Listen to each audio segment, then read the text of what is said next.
My name is Saribi Evelyn Omakon.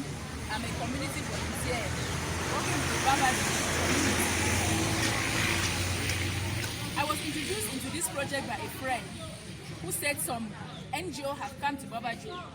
So on the day of the town hall meeting, I came there and they said they needed volunteers.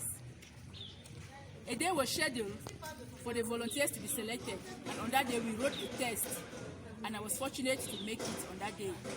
So I became one of the community volunteers in Babaji. As a community volunteer, I have been able to know more about what it means to be an IDP. I have created new relations. I have known things that even if for the next 5 years, without me working as a community volunteer, I wouldn't have known how people live in this area, how difficult it is to live as an IDP. I am telling you the truth. I have gone right into the quarters. I have seen where these people live. I have seen where they sleep. I have talked with them one-on-one.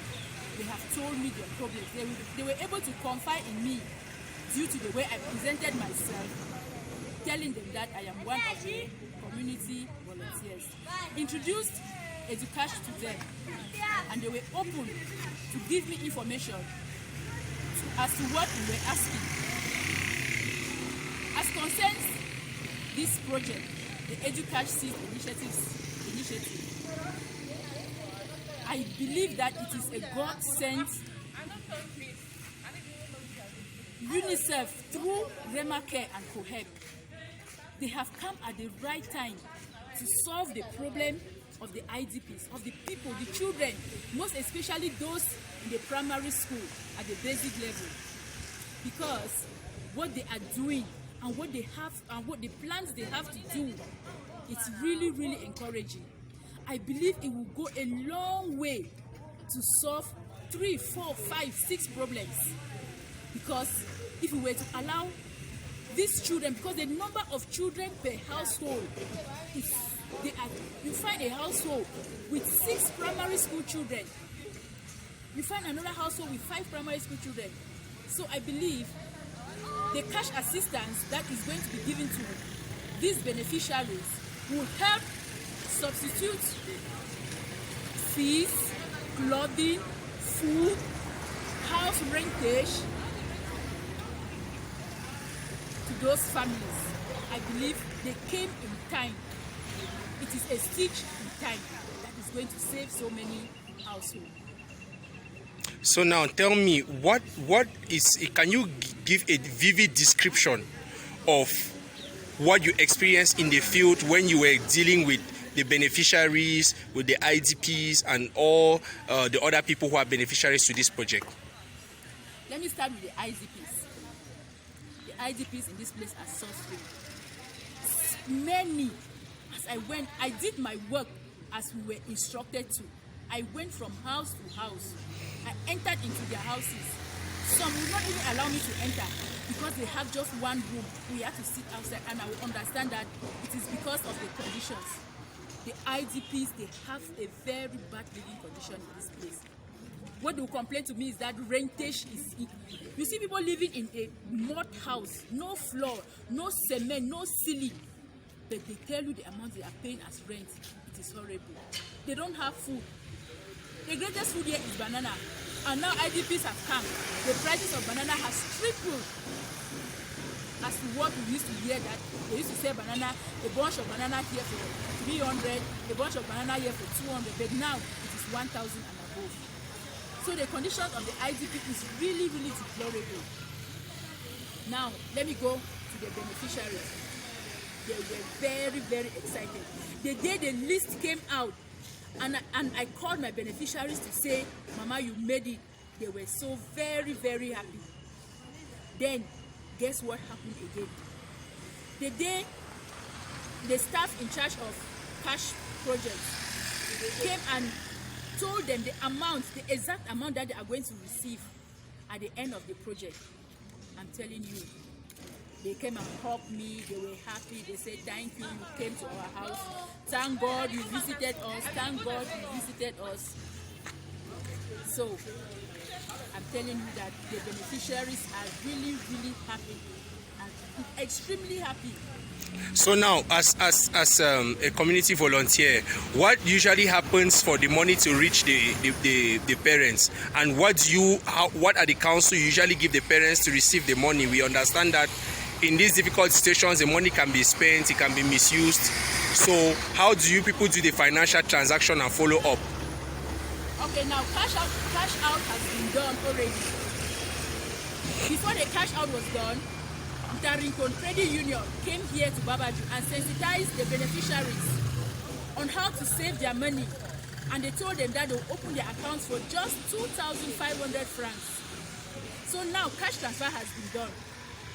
What we do is that we encourage the parents to save through the Rincon Credit Union, because the purpose of this money is for the fees of the children, not to use it to do anything, to drink or to do anything or any other thing. It is for the fees of the children. So that is the main purpose of the money. So we encourage them to save. But my brother, I must tell you, there is one unfortunate situation. Most of the parents have gone for holidays. So when they come, we call them, inform them, or they will call us to say that they have seen a message in their phone. Then when they just come to Express Union Tarikon, they collect their money, they stand only there, they take their vehicles back to where they're coming from. So that is a challenge that we are facing in the field. Because now we don't know how to track these parents that have gone for holidays back to where they came from. So that is a very big problem that we have. Now, during the time of school, what did you observe about the rate at which people go to school, especially the IDPs? Did the children actually go to school? Are the schools welcoming the IDPs properly?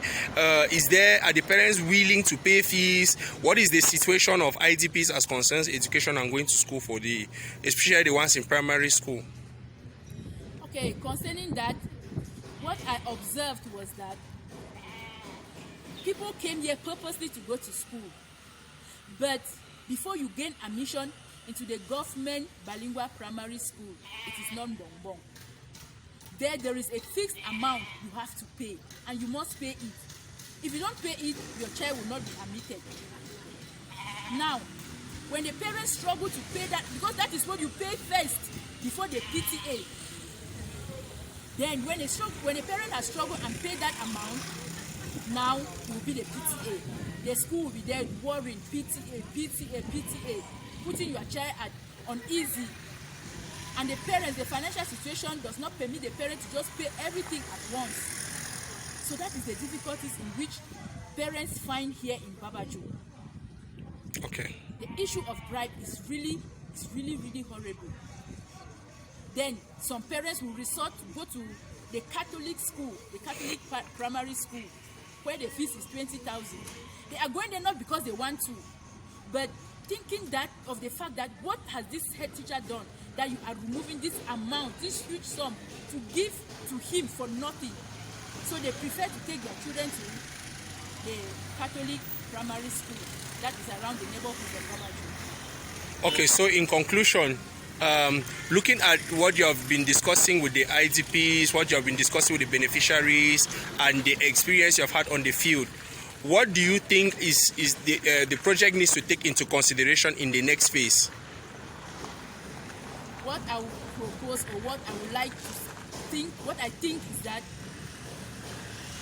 if the project, if Educash can assist those who have not yet benefited, just paying their fees directly to school, because we know what parents are.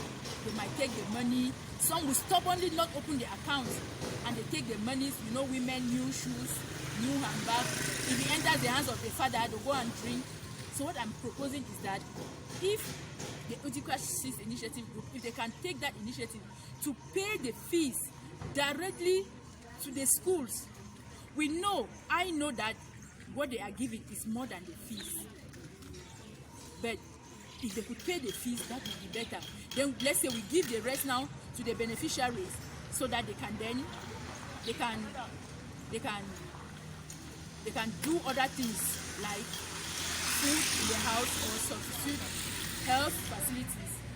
Then, if I could say this from the bottom of my heart, this money that is being given to one person, for me, I think that if they could take that money, let's say, and share that money to 10 children, because that money is too much for one child. If they take that money and spread it, 10 children should benefit. I think it will be wonderful. Helping more children, I think it will be wonderful and very, very grateful. Okay. Thank you very much for your time. You're welcome.